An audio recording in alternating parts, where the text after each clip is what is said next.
Peace. The Christ in me bows before the Christ in you.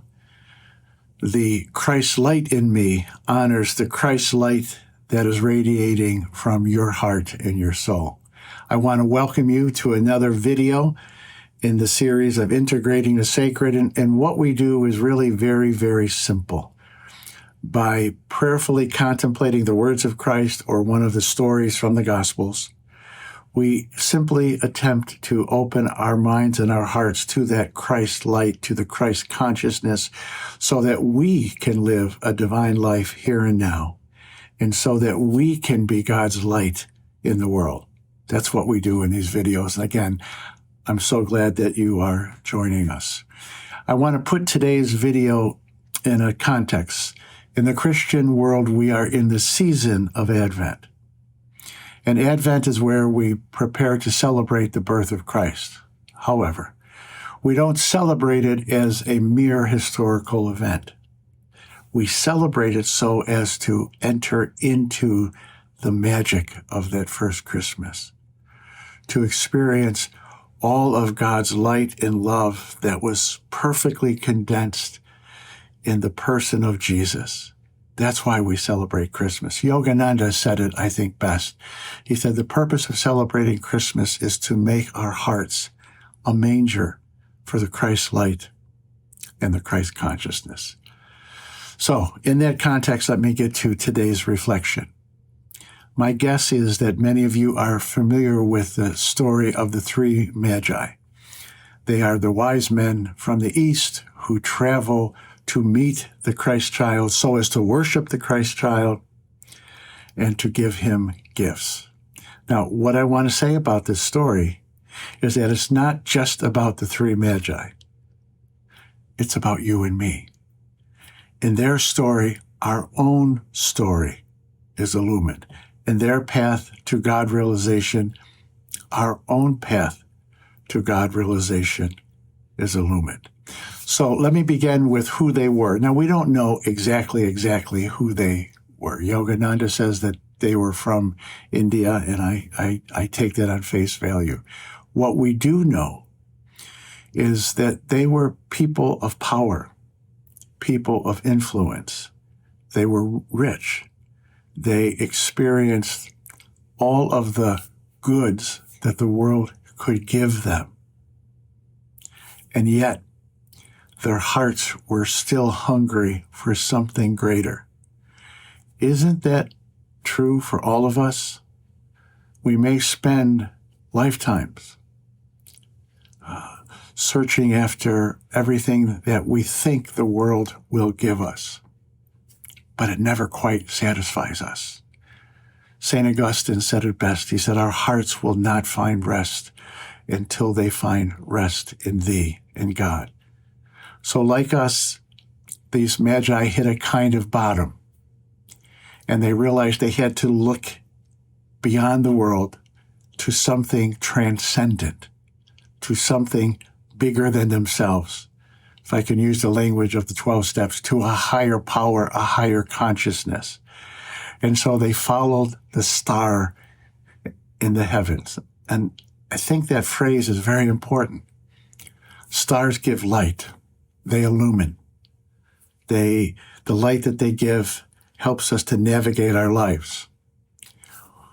Where is that star found? In the heavens.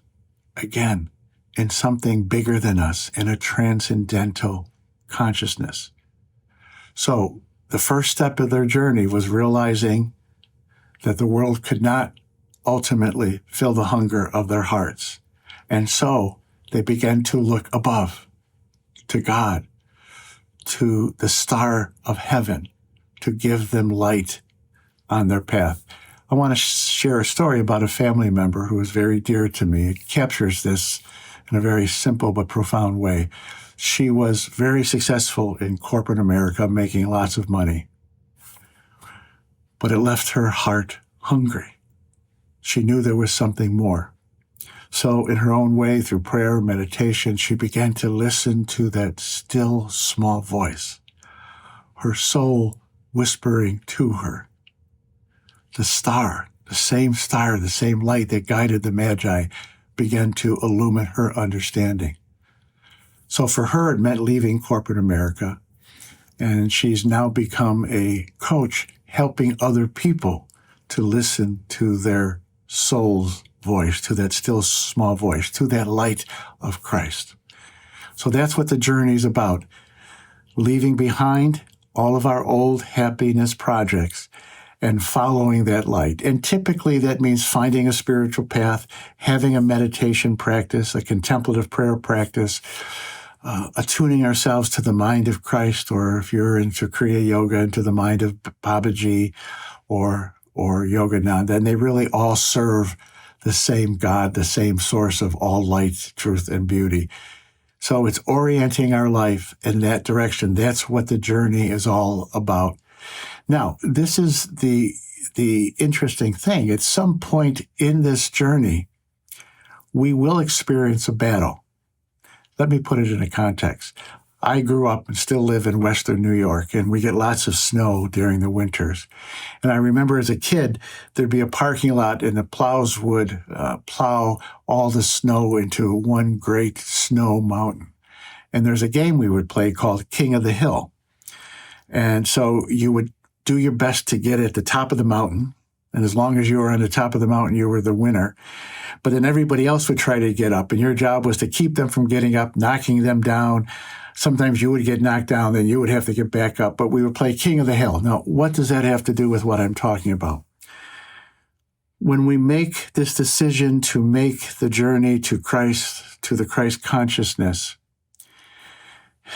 there are times when it's simple and easy and everything flows.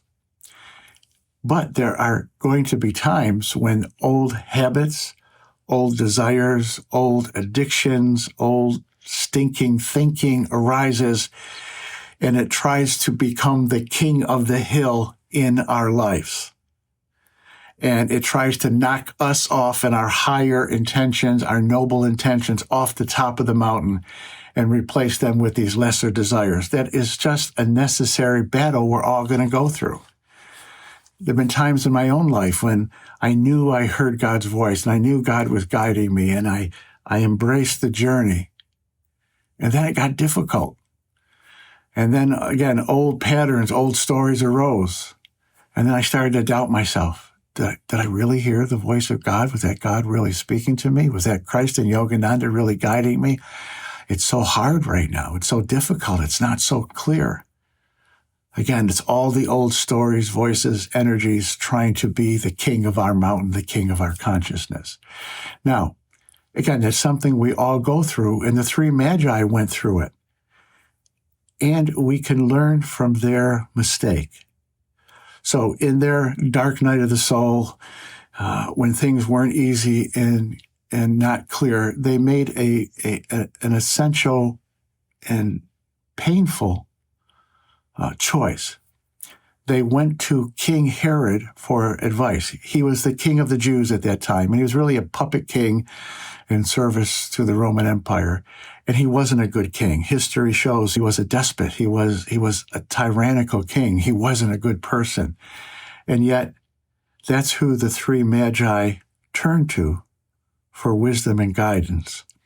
And the result was disastrous because Herod became jealous. He was afraid that they were going to find this Christ child. This Christ child was going to be the Messiah and knock him off of his throne. So he said to them, when you find the Christ child, let me know so I can come worship him too.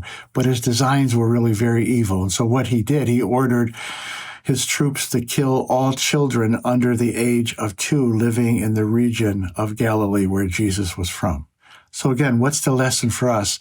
We're going to have moments of darkness. We're going to have moments of unclarity. We're going to have moments where we get lost. We cannot turn, however, to the world for our solutions. One of the things I see so much in our politics is that, and this is true of the left and the right, we're looking for some political figure to be our Messiah and to be our Savior, some political ideology to be the thing that rescues us. In a sense, we have made politics the new religion. This is my fundamental point. There is such a thing as good politicians and good politics. Don't misunderstand me. And there is a practical wisdom that can come from the world.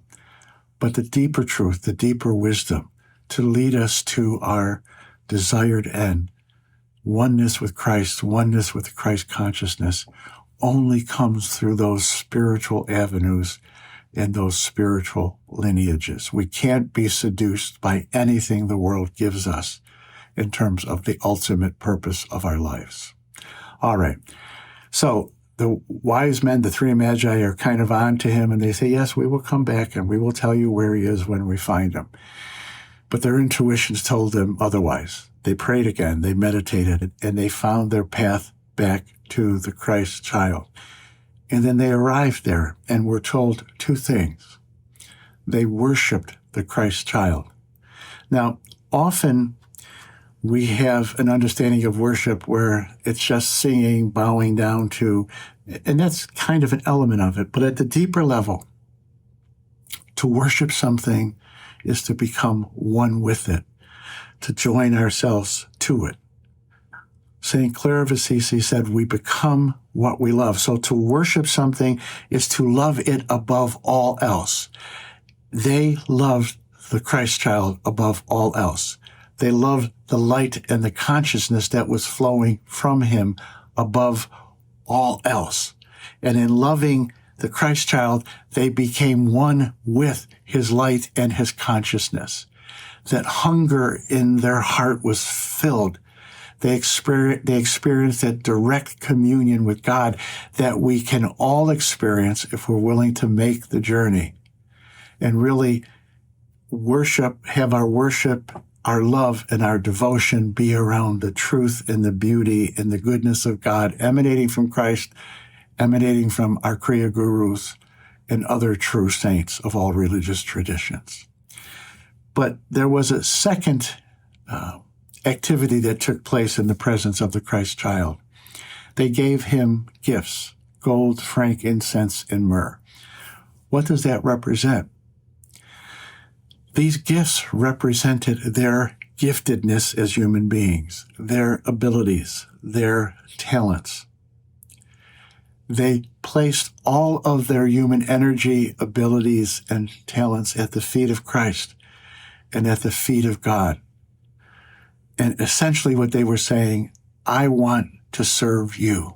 I want all of my humanness, all of it, to be at the service of truth, beauty, and goodness, to be at the service of you, Christ, to be at the service of you, God. Use me. Let me be a channel of your light and your love in the world. That is living a divine life here on planet Earth. It is centering ourselves around that singular worship, that devotion to God, to Christ, and to the gurus. And it is placing all of our gifts at the feet of God to be used for God. And just quickly, I want to just talk about money in this context. Money's not evil. The Magi had money. They weren't evil. Money is a power and an influence. And that power and influence is wasted when it's in the hands of people who don't love God, when it's in the hands of people who aren't interested in truth, beauty, and love. The money that we make, the money that God gives us, the wealth that God gives us, needs to be put at the service of God, service of Christ. And then God will use it for good, and God will bless it and multiply it in our lives. Whether it's money or our gifts or talents, whatever we give away to God, God will use it for good, and it will come back, as Jesus said, in measure pressed down and overflowing in our laps. I'm going to close with a quote from Yogananda that I think captures everything I'm trying to say. Whenever you sing to God, worship. Whenever you sing to God with utmost sincerity, one-pointed consciousness. Whenever you sing to God with utmost sincerity, He will respond. You have no idea what security, what joy, what love comes from God Build your mansion of happiness on meditative silence and God communion. That's what Christmas is all about. God bless you. Have a great day.